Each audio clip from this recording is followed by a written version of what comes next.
In the last video, we added some basic form elements to the page. Also, we added the text of name, email, and message to the left of each input to tell the user what information to enter. This is just plain text with no other HTML elements, such as a p tag, which we can see here. There's also no way for the browser to know this text is related to this input. We can fix this by adding a label. A label is just a way of adding a caption of text to each input like this.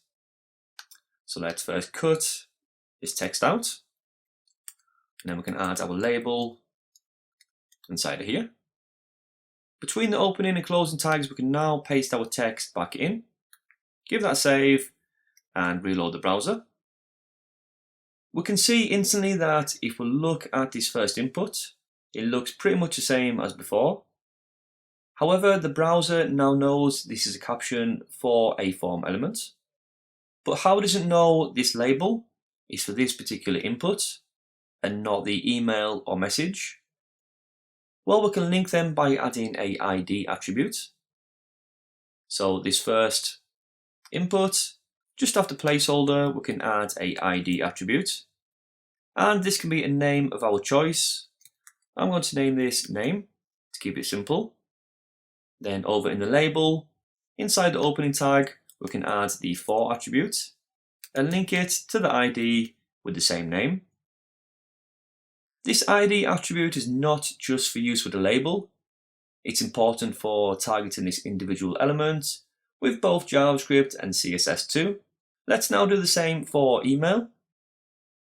So just after the placeholder, the ID of email, and we can add our label. So cut the text out and then paste it back in. Then we can add the for attribute inside of here of email. Then lastly, we can add this to the text area too. Just after rows, add the ID, and again it can be name of your choice, but I'm going to call mine message. Cut the text out and add the label. And then finally, the for attribute. And this is message 2. And save that. It's important not to have the same ID name more than once on a web document. We have class for this purpose, and we'll cover this in more detail soon. So make sure that's saved, and then over to the browser.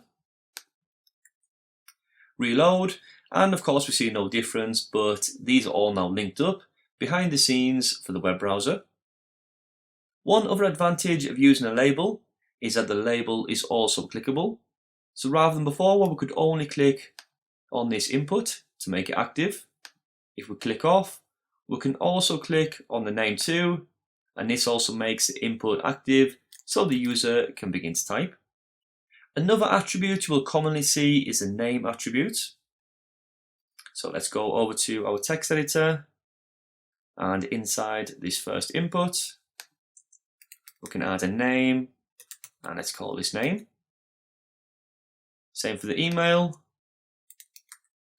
name equals email, and also the text area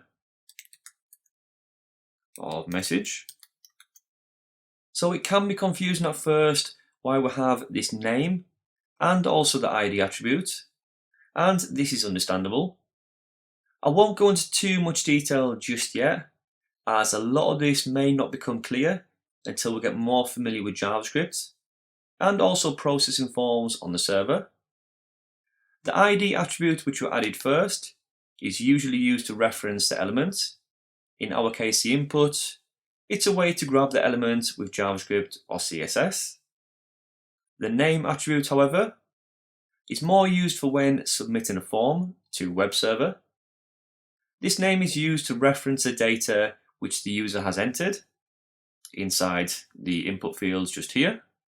So it's a way to grab this data out of there. If this does not make sense just yet, don't worry, we will see a lot more as we go through this course. For now though, we'll continue to look at more input types in the next video.